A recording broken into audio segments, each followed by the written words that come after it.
بسم الله الرحمن الرحيم يا أيها الذين آمنوا اتقوا الله ولتنظر نفس ما قدمت لغد واتقوا الله إن الله خبير بما تعملون۔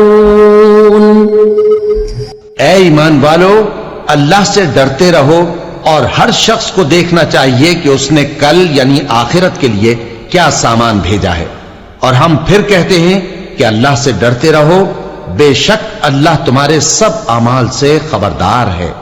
بسم اللہ الرحمن الرحیم، الحمد للہ رب العالمین، والصلاة والسلام على اشرف الانبیاء والمرسلین وعلى آلہ واصحابہ اجمعین ومن تبعہم بإحسان الى یوم الدین۔ قابل صد احترام حضرات شائقین و شائقات سچا پیغام، السلام علیکم ورحمۃ اللہ وبرکاتہ۔ آج کی محفل میراث النبی کے نورانی پروگرام میں آپ کا استقبال ہے۔ اہلا و سہلا مرحبا۔ ہم آپ تمام حضرات و مستورات کا خیر مقدم کرتے ہیں۔ محترم حضرات و خواتین، تعلیم کا آغاز ہو رہا ہے۔ سب سے پہلے آداب تعلیم کا لحاظ کرتے ہوئے تعلیم کی طرف متوجہ ہو جائیں۔ پورے دھیان سے سننا، عمل کی نیت سے سننا اور تبلیغ کی نیت سے سننا، یعنی سنی ہوئی باتیں دوسروں تک پہنچانے کے جذبے سے سننا۔ چند خاص آداب تعلیم ہیں، امید ہے کہ آپ حضرات ان آداب کا ضرور خیال رکھیں گے۔ جزاکم اللہ۔ بسم اللہ الرحمن الرحیم۔ خدا کے سامنے تمہارا کیا عذر ہے؟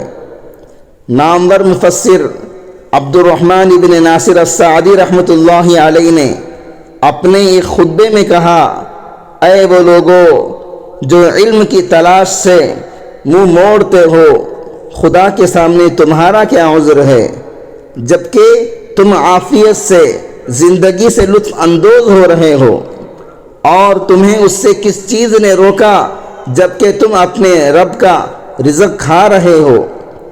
کیا آپ مویشیوں کی طرح چرنے پر راضی ہیں؟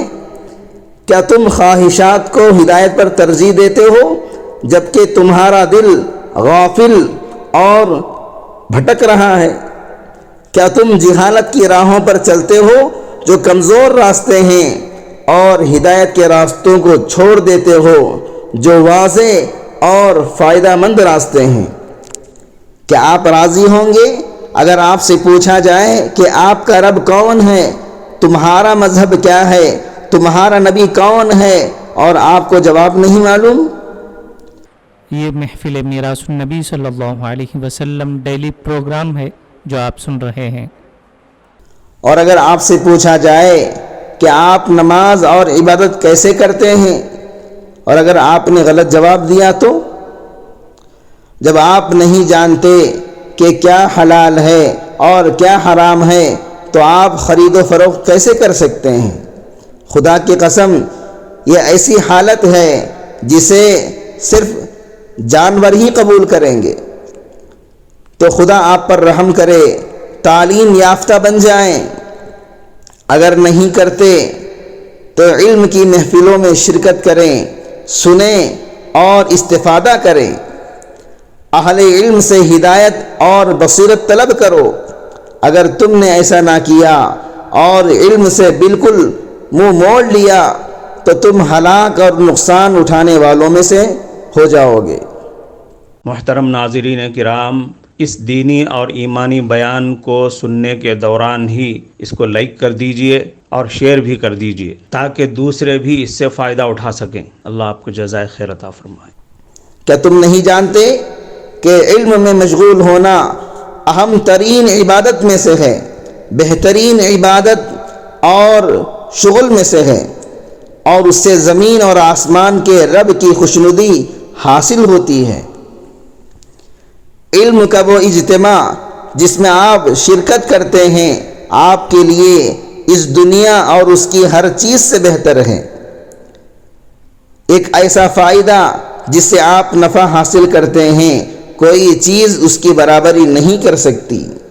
پس خدا کے بندو، خدا سے ڈرو اور اس میں مشغول رہو، خدا کی عبادت علم کے ساتھ کریں، اسی لیے آپ کو بنایا گیا ہے۔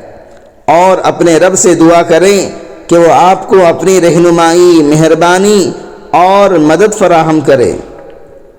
اللہ رب العزت نے قرآن مجید میں فرمایا، کہہ دو کہ کیا جاننے والے ان لوگوں کے برابر ہیں جو نہیں جانتے؟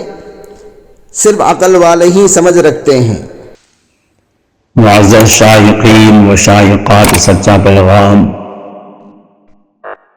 اندازہ لگ گیا ہوگا کہ یہ مضمون کتنا اہم ہے اور کس قدر فائدہ مند ہے۔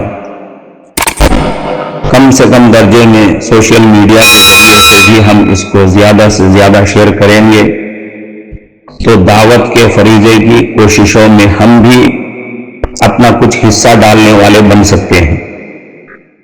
لہذا زیادہ سے زیادہ اس کو عام کریں تاکہ پوری دنیا کے ہندوؤں کی غلط فہمی دور ہو جائے اور انہیں یہ زمینی حقیقت معلوم ہو جائے اور وہ اپنے اصل مذہبی لیڈر پیغمبر آخر الزماں حضرت محمد الرسول اللہ صلی اللہ علیہ وسلم کو ماننے پر مجبور ہو جائیں اور کلمہ پڑھ کر آپ کے ساتھ ساتھ وہ بھی جنت میں جانے والے بن جائیں۔